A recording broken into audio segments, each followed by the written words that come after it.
கடவுள் அருள் டிவி நேயர்களுக்கு அஸ்ட்ரோ கேஎஸ்ஐயங்கர் பணிவான நமஸ்காரங்கள். வார பலன் 17/6/2024 23/6/2024 வரலும் உண்டான வாரத்துக்கு மேஷம் முதல் மீனம் வரை என்ன பலன்கள் அப்படின்றத பார்ப்போம். முதல்ல இந்த வாரத்தினுடைய கோல்சாரம் அப்படின்னு எடுத்தோமே ஆனால் காலபுருஷ தத்துவத்தின் முதல் ராசியான மேஷ ராசியில் செவ்வாய், ரிஷபத்தில் குரு, மிதுனத்தில் சூரியன், புதன், சுக்கிரன், கன்னியில் கேது, கும்பத்தில் சனி, மீனத்தில் ராகு. இந்த மாதிரி இந்த வாரம் அமைஞ்சிருக்கு. இந்த வாரத்தில் 19/6/2024 அப்படின்னு பிரகாரம், அதாவது வாக்கிய பஞ்சாங்க பிரகாரம் சனி பகவான் வக்ரகதி அடைகிற சதயம் 3ஆம் பாதத்திலிருந்து வக்ரம் ஆரம்பம் அப்படின்னு சொல்லக்கூடியது, அதாவது ரெட்ராகேஷன் சொல்லக்கூடியது, திரும்பறார் அப்படின்ற மாதிரி சொல்லுவாள். இந்த வாரத்தில் சந்திர பகவான் சித்ரா நட்சத்திரம் கன்னியா ராசியிலிருந்து உத்தர நட்சத்திரம் உத்திராட நட்சத்திரம் தனுசு ராசி வரலும் போகிறார். தனுசு ராசினா உத்திராட நட்சத்திரம் 1ஆம் பாதம் வரலும்.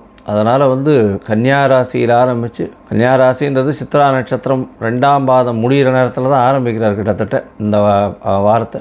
துலாம், விருச்சிகம், தனுசு இந்த 4 ராசிகள்லேயும் ட்ராவல் பண்ணுறார். இந்த வாரத்தில் வர்ற விசேஷ நாட்கள் அப்படின்னு பார்க்கணுமே ஆனால் இந்த வாரத்தில் ஏகாதசி, இது ஒரு பெரிய விசேஷம், வைணவர்களுக்கு உண்டான ஒரு பெரிய ஏற்றமான காலம். இது என்ன எண்ணிக்கை அப்படின்னா 18ஆம் தேதி ஏகாதசி வருது. அதாவது எப்பொழுதுமே சர்வ ஏகாதசி அப்படின்றது 18ஆம் தேதி எண்ணிக்கை தான் இருக்குது. இருந்தாலும் ரொம்ப கம்மியான வினாழிகை இருக்குது ஏகாதசி. அதனால் ஏகாதசி சூரிய உதயம் ஆகும்போதே ஆகிறதுனால ரொம்ப விசேஷம். அதனால் அதைத்தான் ஏகாதசின்னு எடுத்து பண்ணணும். 19ஆம் தேதி அன்னைக்கு பிரதோஷ விரதம் இருக்கணும். அதாவது கஷ்டங்கள் நீங்குவதற்காக, எல்லா விதமான வெற்றிகளும் வர்றதுக்காக சிவபெருமானை வேண்டி அன்னைக்கு ஃபாஸ்டிங் இருக்கிறது அப்படின்றது ஒரு பெரிய விசேஷம். 21/6/2024 ஜேஷ்டாபிஷேகம் ஸ்ரீரங்கம் ரங்கநாதருக்கு கேட்ட நட்சத்திரம், ஆனி மாத கேட்ட நட்சத்திரம் ஜேஷ்டாபிஷேகம்னு சொல்லக்கூடியது ரொம்பவும் விசேஷம். இந்த வாரத்தில் 22ஆம் தேதி அன்னைக்கு பௌர்ணமி, 23ஆம் தேதி பார்த்தோம்னா அவமாகம் அப்படின்னு போட்டிருக்கோம். அவமாகம் அப்படின்னா என்ன அப்படின்னா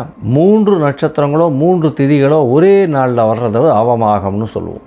இன்னைக்கு பார்த்தோம்னா அந்த 23ஆம் தேதி இன்னைக்கு பார்த்தீங்களே ஆனால் அவமாகம் திதியில் வருது. பிரதமை திதி சூரியன் உதிச்ச உடனே இருந்து ரொம்ப வினாழிகைகள் ரொம்ப கம்மியாக இருக்குது. ஒரு 30 நிமிஷம் கூட இல்லை.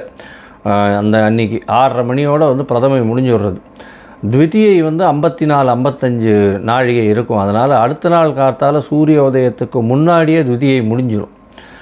அடுத்த நாள் காத்தால் சூரிய உதயம் ஆரம்பிக்கிறதுக்கு முன்னாடி பார்த்தோம்னா திருத்தியை வந்துடும். அப்படி இருக்கும் பொழுது 3 திதிகள் வர்றதுனால இதை அவமாகம் அப்படின்னு சொல்கிறது. இந்த அவமாகத்தில் பொதுவாகவே நல்ல காரியங்கள் செய்ய மாட்டாள். இப்போ நல்ல விசேஷ காரியங்கள், சுப காரியங்கள் செய்கிறத தவிர்த்துருவோம். அதுதான் அவமாகத்தில் ரொம்பவும் முக்கியமான விஷயம்.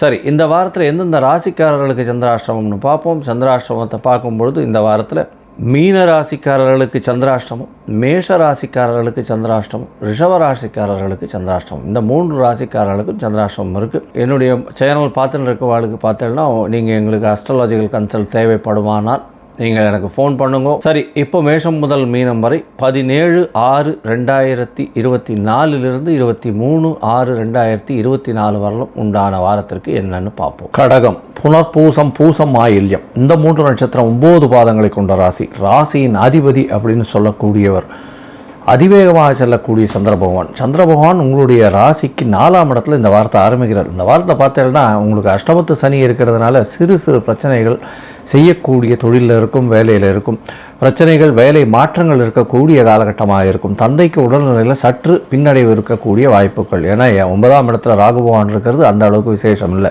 முயற்சிகளில் சிறு தடைகள் இருக்கும். இருந்தாலும் 10ஆம் இடத்துல உங்களுக்கு செவ்வாய் பகவான் ஆட்சி பெற்று போயிருக்கார். இதன் மூலியமாக ரியல் எஸ்டேட் பிஸ்னஸ் பண்ணுற வேளாண்மை இந்த மாதிரியான பயிர், அதை தவிர வேளாண்மை சார்ந்த விஷயங்கள் இதிலெல்லாம் இருக்கிற வாழ்க்கையெல்லாம் நல்ல ஒரு ஏற்றம் கிடைக்கக்கூடிய காலகட்டமாக இந்த வாரம் அமைய போகிறது. இந்த வாரத்தில் 11ஆம் இடத்துல இருக்கக்கூடிய குரு பகவான் மூலியமாக 9ஆம் அதிபதி 9க்கு 3ஆம் இடம்னு சொல்லக்கூடிய 11ஆம் இடத்துல இருக்கிறது பெரிய விசேஷம். இதன் மூலியமாக பார்த்தோம்னா 11ஆம் இடம் வலுப்பெற்று சுபப்பெற்று போகிறது. 11ஆம் அதிபதியும் 12ஆம் இடத்துல இருக்கார். நல்ல ஒரு ஏற்றம், அதீதமான பணவரவு வரும் தொழிலில். அதை தவிர தொழிலில் வரக்கூடிய பணவரவு நல்ல சுப செலவுகளாக இருக்கக்கூடிய காலகட்டமாக இருக்கும். 12ஆம் இடம் 3 கிரகங்கள் இருந்து அது நல்ல ஒரு ஸ்ட்ராங்காக இருக்கக்கூடிய பொசிஷனாக இருக்குது. சூரியன், புதன் மற்றும் சுக்கிரன் 3 கிரகங்கள் இருக்குது. இதன் மூலியமாக செலவுகள் அதிகமாக இருக்கும். கணவன் மனைவிக்குள்ள அந்யோன்யம் இருக்கக்கூடிய காலகட்டம். 12ஆம் இடத்துல சுக்கிர பகவான் இருக்கிறதும் 12ஆம் அதிபதி ஆட்சி பெற்று இருக்கிறதும் நல்ல ஒரு ஏற்றத்தை கொடுக்கும். 2ஆம் அதிபதி 12ஆம் இடத்துல இருக்கிறதுனால வருமானத்திற்கு தகுந்த வருமானத்திற்கு ஏற்ற செலவுகள் அமையும். சுப செலவுகளாக இருக்கக்கூடிய காலகட்டமாக இந்த வாரம் அமையிறது. இந்த வாரத்தில் பார்த்தோம்னா உங்களுடைய ராசியின் அதிபதினு சொல்லக்கூடிய சந்திர பகவான் உங்களுடைய ராசிக்கு 4ஆம் இடத்துல திக்வலமாக இருக்கார். 17/6/2024 23/6/2024 வரை உண்டான வாரத்திற்கு 19ஆம் தேதி 19/6/2024 மதியம் ஒரு 11 மணி வரலும் வந்து அதாவது சந்திர பகவான் உங்களுடைய ராசிக்கு 4ஆம் இடத்துல திக்பலம் பெற்று இருக்கிறது பெரிய விசேஷம். 4ஆம் இடத்துல இருந்து செவ்வாயினுடைய பார்வையில் இருக்கிறதும், செவ்வாய் மிகப்பெரிய யோகரான, அதாவது இந்த கடக ராசிக்கு வந்து யோகர் அப்படின்னு சொல்லக்கூடியவர், அதியோகர்னு சொல்லக்கூடியவர் செவ்வாய். ஏன்னா அவர் வந்து உங்களுடைய ராசிக்கு 5-9க்கு அதாவது 4-10க்கு அதிபதியாக இருக்கார். அதாவது உங்களுடைய ராசிக்கு பார்த்தோம்னா 5ஆம் இடத்திற்கும் 10ஆம் இடத்திற்கும் அதிபதியாக இருக்கக்கூடியவர் அப்படின்னு சொல்லக்கூடியவர் வந்து செவ்வாய் பகவான். அதனால் 5-10க்கு அதிபதி ஒரு திரிகோண கேந்திரத்துக்கு அதிபதியாக இருக்கிறது பெரிய விசேஷம். இதன் மூலியமாக பார்த்தடையானால் உங்களுடைய யோகாதிபதியும் உங்களுடைய ராசியாதிபதியும் ஒருவருக்கொருவர் சமசப்த பார்வையில் பார்க்குறதும், யோகாதிபதியான செவ்வாய் பகவான் ஆட்சி பெற்றிருக்கிறதும், 4ஆம் இடத்துல திக்பலம் பெற்று சந்திர பகவான் இருக்கிறதும் பெரிய விசேஷம். இதன் மூலியமாக ரியல் எஸ்டேட்டில் இருக்கிறவா, வேளாண்மை துறையில் இருக்கிறவா, அந்த தவிர எளிதில் அழுகக்கூடிய பொருட்களை விற்கக்கூடியவா, அதாவது பழங்கள் காய்கறிகள் இதெல்லாம் விற்கக்கூடியவா, இவாளுக்கெல்லாம் பெரிய ஏற்றம், திடீர் லாபங்கள் வரக்கூடிய வாய்ப்புகள் நிச்சயமாக இருக்கும்.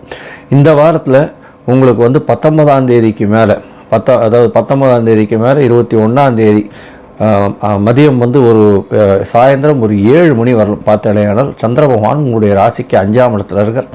5ஆம் இடத்துல இருந்து குருவின் பார்வையில் இருக்கிறது பெரிய விசேஷம். இதன் மூலியமாக குரு சந்திர யோகம் அமையிறது. அதாவது சந்திரமங்கல யோகம், அதை தவிர குரு சந்திர யோகம், இதெல்லாம் ரொம்ப விசேஷமான யோகங்களாக அமைய போகிறது இந்த வாரத்தில். இதன் மூலியமாக பார்த்தடையானால் இந்த காலகட்டத்தில் அஷ்டமத்து சனி இருந்தாலும், தொழிலில் கஷ்டங்கள் இருந்தாலும், வேலையில் கஷ்டங்கள் இருந்தாலும், வேலை மாறுதல்கள் இருந்தாலும் உங்களுக்கு பணவரவிற்கு பஞ்சம் இருக்காது. நல்ல ஒரு ஏற்றம் கொடுக்கக்கூடிய காலகட்டமாக இருக்கும். அதை தவிர வந்து படிக்கக்கூடிய மாணவர்களுக்கு வெளியூர் வெளிமாநிலம் வெளிநாடு போகக்கூடிய பாக்கியம் வரக்கூடிய வாய்ப்புகள் உண்டு.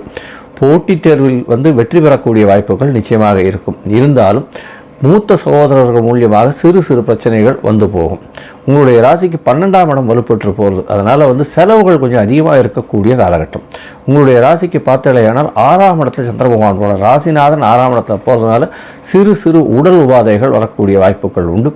6ஆம் இடத்துல சந்திர பகவான் இருக்கார். இதன் மூலம் அதில் வந்து 3 கிரகங்கள் சந்திர பகவானை பார்க்குறார். பௌர்ணமி யோகம் வருது 21ஆம் தேதியிலேருந்து 24ஆம் தேதி அதிகாலை ஒரு 1 மணி வரலும் அங்கே இருக்கக்கூடிய காலகட்டமாக அமையிறது.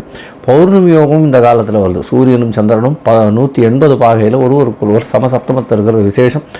புதன் சுக்கிரன் சூரியன் 3 பேரும் சந்திரனை பார்க்குறா. இந்த சுபத்துவம் அடையக்கூடிய காலகட்டமாக அமைய போகிறது. இதன் மூலியமாக புதிய கடன் வாங்கக்கூடிய வாய்ப்பு உண்டு. புதிய கடன் மூலியமாக வீடு மனை வாங்கக்கூடிய பாக்கியம் நிச்சயமாக இருக்கும். இந்த வாரத்தில் பார்த்தோம்னா உங்களுடைய ராசிக்கு திருமணத்திற்கு பார்த்து கொண்டிருப்பவர்களுக்கு திருமணம் ஆகக்கூடிய வாய்ப்புகள் நிச்சயமாக உண்டு.